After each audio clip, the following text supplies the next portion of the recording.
friends. This is Saturday morning with Dr. Mama Rosie Thompson. And first and foremost, as always, I want to thank you for joining this morning. Those of you who will watch this video as we go live, and those who will watch it later via Facebook or YouTube, I want to say thank you so much for taking the time out of your day to spend time with us. We are here at Karen's Place, the lake house with Joe, Jim, and Cindy. And we're really thankful to God for being here. Really thankful to them for the friendship, for the hospitality. I'm not even showing you my breakfast plate, but the coffee is the bomb, and breakfast is the bomb. But I'm so thankful and so glad to be here with them today. We're gonna go ahead and get started. And Jim and Joe, if you have any questions, anything you want to comment as we go live, let me know, and you can go live with me. Wonderful. We're still becoming our whole authentic self. Today, we talked a little bit last week about patterns and about the cycle rather of transformation. Today, we're going to talk a little bit more about how do we break these habits and break patterns in our lives that we don't want to have. Things that are hindering us from becoming whole and authentic and being the person we desire to be. So last week we talked about patterns, and we said that patterns are how we react repeatedly to any given situation. Patterns are going to continue to come up in our lives. We continue to find them. Even if we find those patterns and we break those patterns, we'll still find something else that we may see it continue to happen that we don't want to continue to happen, and we want to know how to break those. So we're going to talk about those today. Remember that when patterns resurface, it does not mean that you fail. It just means that you've discovered more about what drives you, and you've discovered more about what your limits are, what the things in your life that you don't want, and what drives you. You've just discovered something else. A new pattern makes us feel, sometimes can make us feel discouraged. But just remind yourself that you are not those patterns. You're different. Resist the dark side, the messages that will tell you you blew it, you made a mistake. Instead, practice being mindful empathy and de-energize the pattern in the moment. You don't always have to take care of it, the whole thing, but just in the moment so that you can get through that moment. Just work on the moment. I want to make sure that I cover everything. Okay, because of the amount of information that we all encounter, we have to order it, put it some type of order to it. We have to organize it, and we have to structure it so that we can still function without becoming overwhelmed. Because there's a lot always happening. Life happens. So many things that happen in our lives. So we need to be able to order that stuff, put it in some type of order so we don't become overwhelmed. Patterns are good. They're not all bad in patterns. So some patterns, for example, the pattern of exercising can lead to having a toned body. Patterns are bad when we create non-existent patterns and we treat them as real, or we act to them as they're being solid. This can sometimes happen when we maintain those childish thinking patterns and we create unnecessary misery for ourselves and others. When we began to mind, we began to overgeneralize, we began to actualize, awfulize rather, and we began to label everything because of the pattern that we see in our life. We treat them as if they're real, we treat them as if they're solid, and then we began to live in that. Patterns can even go from bad to ugly when we don't effectively manage the pattern detection and creation skills. It's not actually the pattern itself, but how do we detect the pattern and how we create it can make it go from bad to ugly. Because the problem is when we detect or create a pattern, we stop thinking. We stop thinking that this may not be what it is. We start to say, okay, this is the way it is, and we start to act in that. So we now use this pattern, whether it's real or created, for understanding, for knowing what things are. We just decide this is what they are, and we just start to react to those patterns. So we just don't want to start just to react to pattern. That's where we come to that thing where we start to jump to conclusion. And we said on last week that patterns are not personal problems. We are just fine as the human beings that we are. We are actually wonderfully and fearfully made. But we're unconditionally valuable as a person. But the pattern is the problem is the frame, and in this case, the pattern. That's why we seek in this case, when especially those of us who had traumatic situations in our life, we seek to reframe the way we look at things. We seek to reframe ourselves. The essential ideal of that is behind reframing is that the frame in which we view a situation determines our point of view. But when we shift that frame, the meaning changes. The thinking and the behavior often change along with it. We also discussed last week the cycle of transformation. That was one way we talked about how to rid ourselves of patterns that we don't want in our lives. And we had four things to do when we are in the cycle of transformation. Remember that it's counterclockwise. It's awareness. We express it. There's compassion and forgiveness, and then there's that new behavior that we create.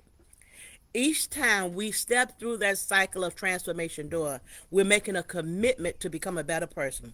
We take apart what's not working and we create a whole new person with things that are working for us. In awareness, we know that we name it. We trace that pattern. We need to go back and see, when did this start? Where did this come from? We have to get to the root of the problem. We don't want to start to fix things on the top level without getting to the root of it. And then we express it by we disconnect and we let it go. Letting it go does not mean that sometimes it won't resurface. Even when you let it go and it comes back, you can let it go again. Compassion and forgiveness. We have to forgive ourselves and we have to forgive others. Doesn't make them right. It doesn't mean that they wasn't wrong with what they did, but we have to forgive them for ourselves. We let ourselves go so that we can live and be free in the life that we have. And then we began to embrace our new self, allow that new change, whatever that change is, whatever you've taken off, and as you put on the new things in your life, allow it, take control of it, let it take root, practice it. This is my new life. This is who I am today. I don't accept this in my life. I will have this in my life. Whatever it is, practice it. Allow yourself to recycle. When we recycle, it gives us direct access to our authenticity and allows us to do over the mistakes that we've made. We get a chance now. When we recycle, we get a chance to go back and say, oh, that wasn't good for me. That wasn't what I wanted. That doesn't take me where I want to go. And it also connects us deeply with our core self, because we're working to get into who I really am and to live that life and to be whole and authentic in every way. We want to make sure that we're taking off the old, those things that we've taken on, and those things that are not good for us, and and then we're putting on those things that makes us better. Oftentimes we look at habits and patterns, we think about them and we think of them kind of interchangeably, but they're not the same. A pattern goes one level deeper than a habit. It's deeper than a habit. So it's important that we understand that difference so that we can learn how to deal with pattern behavior and experiences. And most importantly, we can release the shame and the judgment that we place on ourselves for engaging when we engage in that self-sabotaging habit. We can forgive ourselves. We let it go. Yeah, I did that. It wasn't good for me. It wasn't what I wanted in my life. I can change it. I don't have to stay there. When we talk about patterns on the surface level, and habits are behavior expressions of our patterns. Think of them, these are the symptoms, the things that we do. So on the surface level, you see me, you see what I'm doing, and this is just the surface level of a habit that's showing up. This is what you see. But underneath that, we get to the mid level, and they are an expression of some type of unhealed rather, emotional wound. It can be an unconscious belief and stories that we form about ourselves and others based on those beliefs. So they are an expression of unhealed emotional wounds, unconscious beliefs, and stories we form about ourselves and others based on those beliefs. So past stress and traumas can lead to a pattern of experience, of thought, and even a pattern of emotional development. So on the surface level, what you see is what I'm doing. But I'm acting out based on something that has happened in my life in the past, something from a little bit deeper than that, that's on the mid level. And where we want to get is to the base level. Where did this come from? The base level beliefs are formed as a result of those hurts. That when something happens and we start to see it and we start to believe it, we hear it and we believe it, we act on it, we start to believe it. Those things that we talked about in our lives where we start to believe that all people are bad because of some trauma that happened in our lives. We start to believe that we can't trust people, leads us to not trusting. So on our first level, you'll see me not trusting. You'll see this is where I am, but it's deeper than that. The base level is a belief that we form as a result of some type of past hurt, trauma, or painful things that happen to us. So that's on the base level. Usually, these are relegated or transformed to the subconscious mind. The causation. Okay, that is the level where the cause leads to the change or the effect. For example, when the weather changes, we wear more or less clothes. This is the cause and effect level. So this is the cause. The base level is actually the cause and effect level. This level is not easily determined because the more changes that happen in our system over a period of time, the higher the likelihood that more than one change had an impact on the result that we are now trying to analyze and we are now trying to fix. That's why it's so important to take our time and to look at ourselves and try and go back and find out, why does this affect me? Why am I this way? What is it that happened in my life? It's never about what did I do, but what happened to me. We don't blame ourselves. It's not about what I did. It's about what happened to me. So we get to this level, and it's not easily determined. Like I said, because most of the changes that happen in our system over a period of time, the higher the likelihood that more than one change had an impact on the results that you're now trying to analyze. It's very important that we understand these levels, because when it comes to a habit, most of us feel that the answer is just willpower and discipline. We look at others and we think that if they just had the willpower or they just discipline themselves, that they would be okay.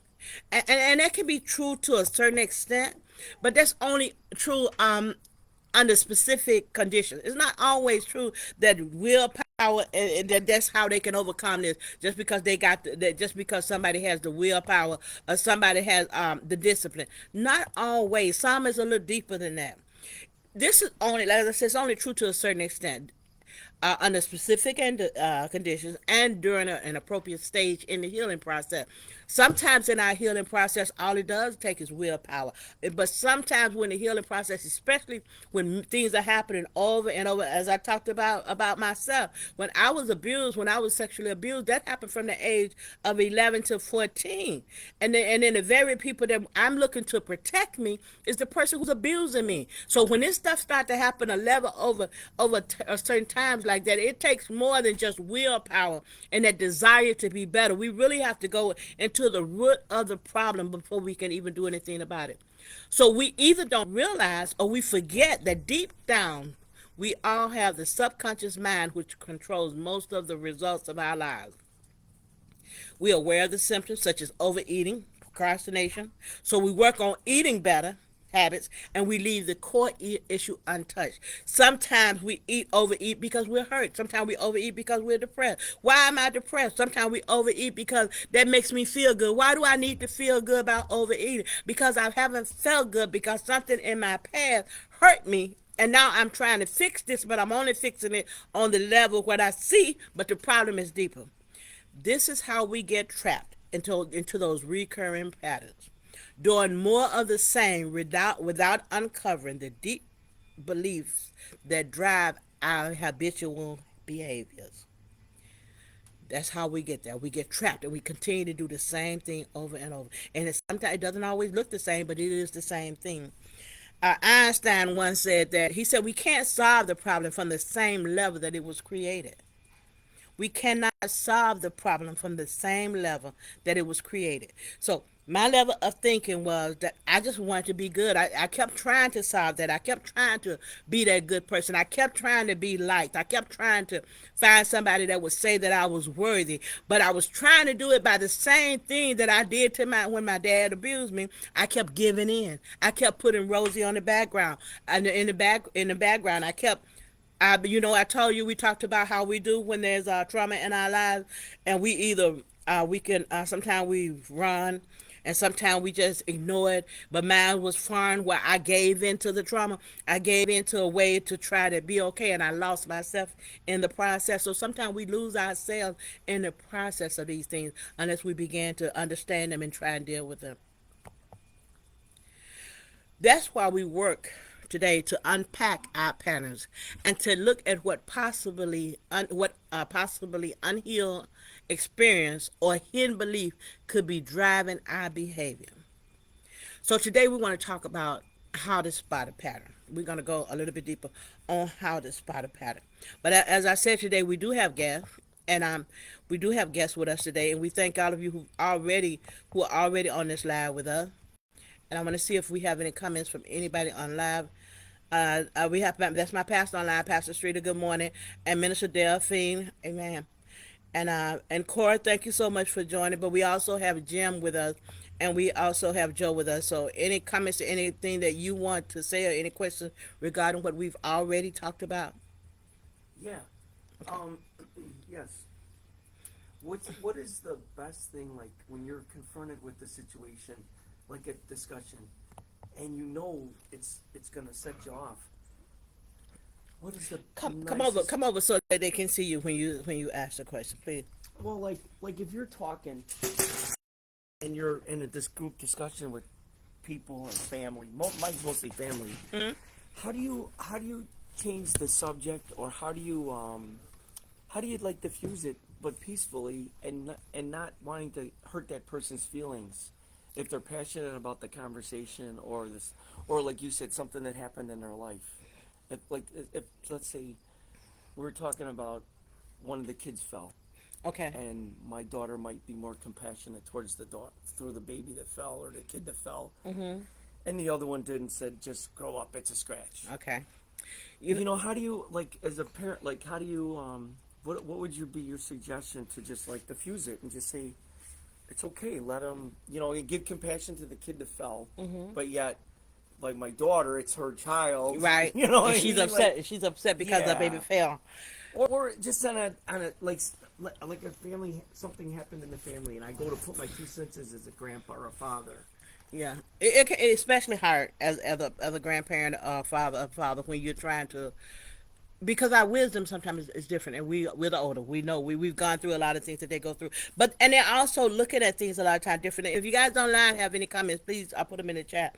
A lot of times when we go to diffuse something, we always have to make sure that it's the right time, because sometimes just because it happened, the baby fell now and the daughter's upset, sometimes you have to let it go for a moment, and let it go until it's Walk the away. right, let it go until it's the right time to come into and Okay. be able to talk to them. We want to make sure, we always say that when we speak to someone, we don't want our emotions to be involved, because we are not our emotions, they're there. So now you're emotional because of how she's acting, she's emotional about what happened to the baby. So you want to make sure that it's a time and a place where emotions are not involved, and maybe one day when you're sitting down, you want to make sure that they have time to talk about it, Then that they ready to talk about it, and say, you remember the other day I was thinking about this, and ask them. A lot of time we need to ask people, what made you so upset about it, without giving our opinion of why it shouldn't be that way. What was it about that situation that really upset you? Was the baby hurt? The baby wasn't hurt, right? According to what the baby, just, something for a happened, but the second baby's there. okay. The baby was hurt but the baby's okay. Why did that affect you so much? For that, did you think that, what was it, did you think that it was done on purpose? What happened to make you Yeah. feel the way that you feel? What happened? And then we really need to get back to the root of things. That so sometimes in my situation, if I feel that I have to protect somebody, it's because one time I felt that I wasn't protected. So we need to get to the root of that, and when we can get to the root of it, and then we can talk through it. Now, why didn't I feel that I was protected? Because this happened. And I was determined, and I made up my mind that I wasn't going to allow this. I wasn't going to see this. It's not going to happen to my kids. I did that too a lot of times and tried to protect them, but I didn't even protect myself. I couldn't protect them, and all the things I did, I kept them away from my mom and dad. Cause my mom used to say, "Well, Rosie think her kids are Jesus. She don't want them around anybody." But I wasn't protected in that house, Right. so I was afraid. I wasn't that I didn't want them to be with their grandparent, Right. but it was because of my root. Things that had happened inside of me. So Sure. we need to find out, why do you feel this way, and when we deal with things like that, it's really important that we take time to really let them go, let them share, because sometimes you find out it's not really about that baby falling. You're right. It's something else. Okay. It could be something deep, something much deeper. And that's what we work on. That's what we try and work on now. The things inside of us, the deeper things inside of us, that affects us and why they're there. That's what we're looking at when we talk about patterns. One of the things we did say. Okay, is that okay? Yeah, Okay. absolutely. One thing we talk about today is how to spot a pattern. Yeah. And it really takes radical honesty and a good close self-compassion to recognize a repetitive pattern. Sometimes our recurring behavior and experiences become so ingrained that they feel like they're part of our identity. And it's necessary to take a step back to look at them through that wider lens. We look back and we always taking stock of our past. What led me to where I am today? Do I notice any situations that tend to repeat themselves? It can be evident, like always getting involved with the similar type of person. It can be just that a continuously missing out on an opportunity because deep down inside, I didn't feel that I'm good enough for it. I didn't feel that I'm worthy of it. Something else deep down inside. Why didn't you go? Like we talk about, why didn't you go to get that house that you know that you wanted? Why didn't you go for it? Why didn't you ask them? We don't know. Sometimes when we get that way and we allow these things in our lives, we miss out on the yes because we're afraid of the no. And so when you know that this is yours in your heart and this is what you're feeling inside, go with it. We're going to talk about that. Go with your emotions. This is what I'm feeling. When I went bought that car, that was my car. When I bought that house, that was my house with no money. I didn't think, I knew you got a house. I want a house that sounds like a really good match to me. Let's go from there. Let's not think about what all I got to do, how I got to work out, how we got to fix it. Just do it. Right. Yeah. Sometimes it's not so obvious and externally visible, but the essence of the situation might be the same. I mean, it may make you feel the same way. So this pattern in our lives, it may not be the exact same thing happening, but it makes you feel. So there's like a strong sense of familiarity, although the circumstances could be really different. So it's familiar, but this is not quite the same. It may make me feel uncomfortable. I feel uncomfortable when this happens. Now this is not the same thing that happened yesterday, but I still feel uncomfortable, or sometimes feel some type of deja vu.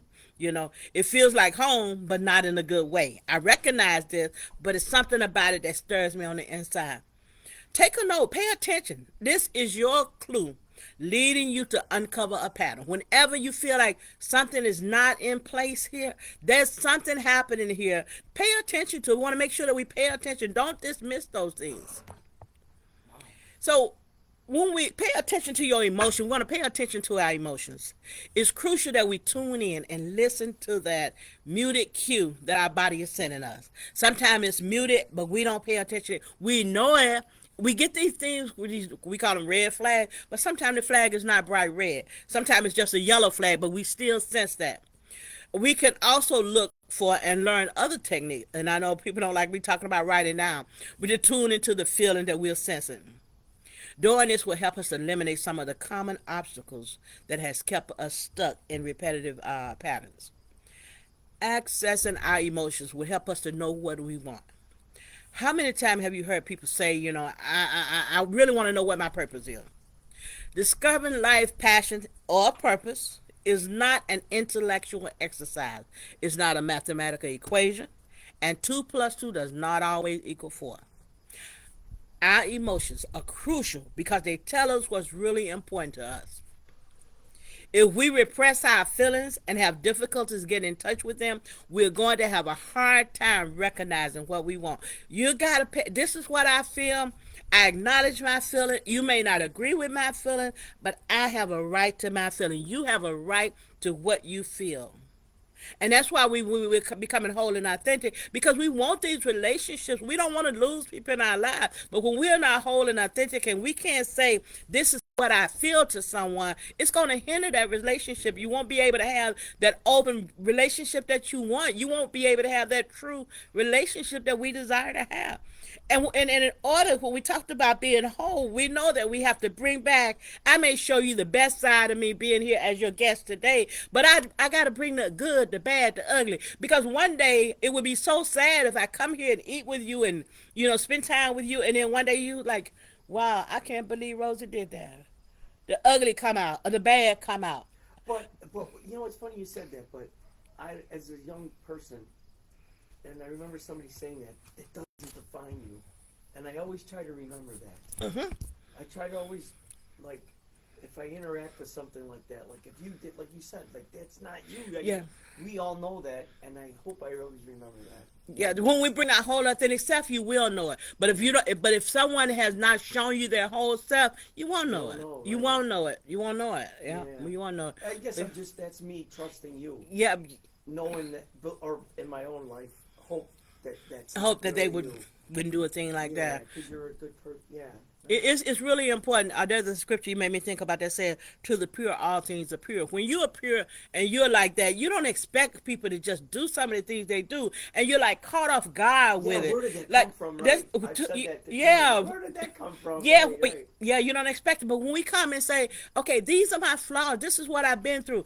So now you understand that this is a trauma trigger for me. Because in my life, the abuse in my life, respect is huge for me. Yeah. And I mean, it could be people that when I went to a class once, the young lady was saying, I said, I just want to be respected. She's like, why do you keep saying that? Everybody want to be respected. But it is different for me than what it meant to her. Yeah, right. You know, respect to me mean respect my time. Don't act like I don't, like I don't matter. You got it's deeper than that. Because to say to me, Rosie, we're gonna meet at the store at noon, and then I'm at the store and you don't show up to 12:30. To me, you disrespected me. Right. You didn't think enough of me to say, Give me a Rosie, heads I'm up. running late. Yeah, or Rosie, I'm not going to be there. So that's crucial to me. Very. Very, yeah. Yeah. And you hear me, so we all have these things in our lives that I wasn't heard in the abuse. I didn't feel respected in the abuse Right. growing up. And then when I got jobs, I still, as an adult, I went on to try to change things by doing the same thing. That's what Einstein said. We can't change things doing the same thing that got us in there. So I was still doing that same thing. I was still a people pleaser. I was still working crazy, doing the job of two or three. Janet can attest to that. Yeah. Doing the job of two or three people and never being recognized. I was trying to fix it by doing the same thing. That's not how we fix it. Okay, so our emotions are crucial. If we repress those feelings and have difficulties getting in touch with them, we're going to have a hard time recognizing what we want. If we lose our inner compass, which is those emotions, it becomes very easy to succumb to external pressures and the expectations of others. That's what I did when I didn't. My inner compass was not working, so I tried to live up to what other external pressure and what other people expected of me. Our emotions can help us to break the pattern of being indecisive. The lack and contact of our emotional side can profoundly impact our lives because we will have difficulties making decisions. The lack of contact with our emotional side will impact our lives because we're going to have difficulties with making decisions. It doesn't matter if it's a small day-to-day decision or it's a big life-changing one. The effect of our emotion restriction is equal in both cases. Our emotions serve as a guide, and most significant life decisions are initiated by our feelings. I like that house. That's why I wanted it. That car. I like that car. I knew that car. I like this in my life. So it is really triggered by our emotions. There are examples of neuroscience examples in where neuroscientists that patients who sustain brain damage to parts to the part of our brain responsible for processing have limited capacity for making decisions are unable those people are unable to make decisions at all because of that part of their emotions. A part of them has been damaged. When our emotions and don't are not playing a part in our life, we have a harder time when we make our decisions. And sometimes we're unable to make them. We always, what do you want? What do you want? We can't say anything that we really want because we don't know. We haven't allowed our emotions to come to the forefront for us to even know. We're not the rational decision maker that we would like to think. We're not. Because behavioral economics people say they agree that we rationalize our decisions, but they are really driven by emotions. We may say that we're good at making decisions, but our emotions are going to drive what we do, the decisions that we make. When we sometimes don't think they do, we want to know that as long as we know something, we know what to do with it. We know how to manage it. We're not trying to throw it away. We know what to do with it when they come up. Okay, so I want to pay attention to our emotions, and this will help us to better determine which people are safe. It helps us determine when people are toxic. Oftentimes, we repeatedly get involved with the same type of person, even though technically we should have known better. We get involved with people who have shown themselves to be unsupportive, jealous, or just plain unfair and manipulative. Someone who would take but not give, or was shooting down your dream, minimizing you. We sometimes get involved with them because we don't pay attention to those things and our emotions that say, I saw this. We push them aside. We decide we don't want to see that because that's not what we want to see, as you said, in people, until we push them aside. But we want to pay attention Pay attention to your emotions. They will let you know there's something wrong with that. That's not right. That doesn't feel good. There's something in that, even if we can't name it. We know that there's something in there that we really don't like. If we are fully connected to our emotional center, we would have had sense that we were entering into some type of dangerous territory, and we hopefully would have taken a different route. More often than not, we just go ahead ignoring those instincts, driven by old emotional wounds, unfulfilled needs, and find ourselves in a repetitive cycle of unsatisfying relationships. Our emotions are here to guide us, and our emotions are here to protect us. So pay attention to your emotions. Let them guide you. When your emotions tell you that something is toxic, don't dismiss it. When you see that person is not being supported, don't dismiss it. When you see that person is unfair, don't dismiss it. I remember I used to always say this guy I met was good a person. I don't know, guy, girl, but I met somebody one time, and I kept saying it. But inside, they got a good heart inside. And my daughter said to me, "Mom, why do you think you keep looking at people hard? How can you call them good when they're doing that? That's not good." But I kept saying that because I wanted to see that, and I kept doing that, and I wasn't paying attention. I had totally ignored what my emotions were saying to me. So be mindful. Someone who is giving, like I said, shooting down your dream, minimizing you. Let your emotions tell you if that's toxic. Let it tell you that we don't go ahead. We're not going to ignore those instincts. We're not going to be driven by our old emotional wounds and unfulfilled needs. And that way we won't find ourselves in that repetitive cycle of unsatisfying relationships. Let our emotions guide us. As we go ahead. Sorry. Mm-mm. When on that point, so if they're like that, do you just like not associate with that person? Not Try to this. take a step back.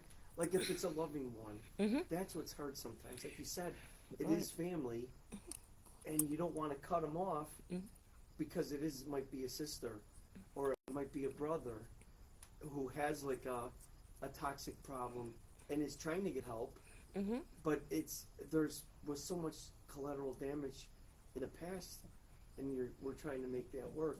Is it okay to just say, I is it okay to say, look, I completely disagree with you, but I love you and I don't want to fight no more? You can disagree, you can love, and you can also have boundaries in every relationship. I always It's get okay to confused have. with boundaries. What does that really mean when people say that? When you set a boundary, this is the line, that invisible line that I draw, that we draw for ourselves, and we communicate this line to somebody else. So, um, I'm toxic because every time you allow me to come to the lake house, I'm always talking about everything's negative. Everybody's negative. Everything's negative, and it bothers you. And so to set that boundary, Rosie, when you come out here, your conversation is oftentimes negative. I find it to be negative, and that bothers me. That makes me feel uncomfortable. You need to tell me what it does to you. I need to understand why you're feeling this way. It makes me feel uncomfortable. We're not coming out here for this. We're coming to relax. We're coming to have a good time, and you kind of bring down the whole atmosphere when we're here. If you continue to do that, you have to have some type of, you want to have a reasonable consequences when you set a boundary. If you continue to do that, we're not going to be able to invite you again. Okay. And you So may it is even, okay to do it's that. okay. And you may even say to me, if I did come back another time, you may remind me.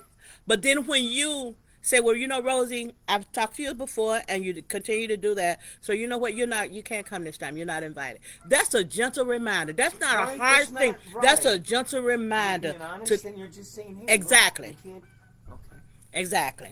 It's like And going back to sometimes we old have to, school yeah, we have to with have kids.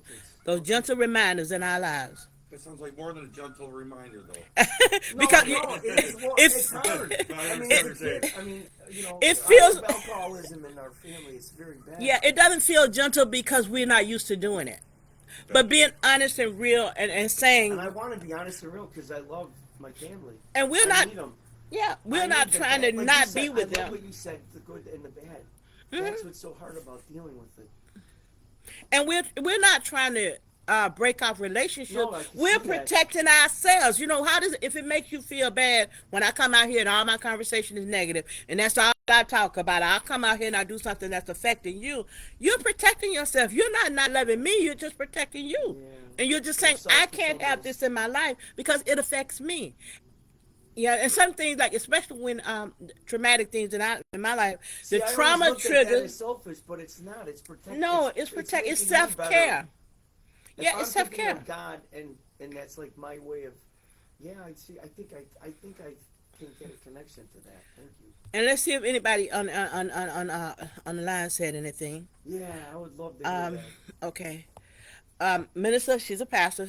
Minister Shirley Bean Williams said, "You can agree to disagree." Yeah, Yeah, we want to have yeah. those open. We want to be loving. We want to be open. Because I'll be honest, Rosie. Mm-hmm. That's what I've been having. I respect my kids, like you. We talked about our children, Mm-hmm. their beliefs in that. Even though I might not believe in them, and that's what we've been, with the way where the world's been the last couple of years. Mm-hmm. You worry about you got family from all different walks of life, and my kids didn't even realize they have connected a Jewish heritage, and it's just really caused major, Because they didn't even know it. yeah, and it's to try to talk your kids through that and tell them that it's okay to be who you are and that it's not affecting you, but you pray for everybody, pray for peace, Right. pray for the world to stop war. Yeah, it's crazy. Yeah, And then they're having babies, and you want you want them to fix the world. Yeah. Minister Doris said we have a right to feel what we feel about situations, own them, even if they're different from other. How can we ever be whole and authentic, and really have a real relationship if we can't own that I feel different from you? We can still be friends, Yeah, right, We right. can still be friends. We can still love each other, but I that's the so agree with that, uniqueness. Rosie. That what makes you you or makes him him. Exactly. We His need to difference, his being we so different. embrace that diversity. Because if God was only Rosie, he would be a very limited God. Well, it's funny. The first couple of times I met Jim, and he really helped me a lot in so many ways, mentally at work and stuff. And I told him about music that he's brought me into, and he has no idea how it motivates me every day. See? And it's like, and it's another angel that God put on earth like you here. And this, seriously, I would have never in a million years thought I would be here. I swear. I know it was a concert My ticket, wife- yeah, and Jim was that's what I'm saying. saying, Jim yes. said on our way here, he was talking about that. He said, "I'm just being me." That's the real. Yeah, that's it. true. He's That's like my it. brother Vinny. That is so true. Mhm. And my Jim's in heaven. I lost two really good people through so many young men. Like, yeah, but they were all real like this. But that's awesome because he said, "I was just being me." Yeah. I know the day I met Jim, like I said, I was sitting there, I was walking, went for a walk, and I saw his wife sitting on the bench and waiting for her husband, and I started to talk to her. But I was just being me. When I went up and started to tease her, like, he may not be coming. He's probably eating ice cream. Just being me. I would've. Just being me. Yeah. Okay, we just gonna have a couple of more. We're gonna talk about so breaking patterns. Let's talk about how we break them a little bit, and then we'll be done for the day. I'm always Jim. I'm glad for Jim because Jim said he keep a record. We write it down, right, Jim? I got a list app on my phone since you're on about all the budgeting lists. And I have lists like you wouldn't believe. I'm a list maker. He said he got lists. I want to talk to you about some of that. Tell me about it. Okay, he said he got lists all on his phone. He make a list now, and it's important. Sometimes we need to see it, and when we write it down, we see it. So when we make a record, I'm going to say a list today of the pattern. You can do, you can do this through your video recording. Make a record of the patterns of behaviors that you see in your life that you don't want. Make a list. Then determine your triggers. We do have to determine. These are things that really grind your gears and things that you have an exaggerated emotional or mental reaction to beyond what you should expect. It's okay to have emotions about things, but if it's going beyond what you should expect, if you got so upset about the garbage not going out, it's probably not the garbage not going out that got you upset. You're probably upset because you didn't take out the garbage. I asked you to take out to sweep the floor. I said let's go to the movie. I said we want to spend time together. It's probably way more than that garbage not going out. Then ask yourself, when you think about that pattern, what is this reaction that I'm having? Is it really just this event, or is it all events that look like this one, similar to this one? So determine your triggers. And then once you determine your triggers, we talked a lot about triggers. So they're back in one of the earlier videos having these triggers. Understand your responses to these triggers. What do you do when XYZ happen? Why do you respond in that way? Is this an expected reaction? And what would other people do in the same similar circumstance? What would they? How would other people react to this? You want to see if you're overreacting. You want to see yourself how you compare to just to other people, people you trust, your friends. That can help you too. Would you like to respond differently? Would you like to be more adaptive? It's important it's important that this is done in a non-judgmental manner that's free from shame. We're not here to shame ourselves. We're not here to make ourselves feel bad about things. We're not here to hold ourselves like in some type of jail because we did wrong. No, we're not. We're breaking out. We're becoming free. We're becoming whole, and we're becoming authentic. The process is not about cultivating shame or breeding guilt. This is about working toward understanding ourselves and our patterns of behavior. We're working to become that whole, authentic, and better person. We're working to be the person that we feel inside that we are. Well, our core self is telling us, this is what I know about me. We're not judging ourselves. I know I'm a good person. Then I got this thing in my life that keeps surfacing. What am I going to do to take care of it? What am I going to do to make sure that this doesn't keep surfacing in my life?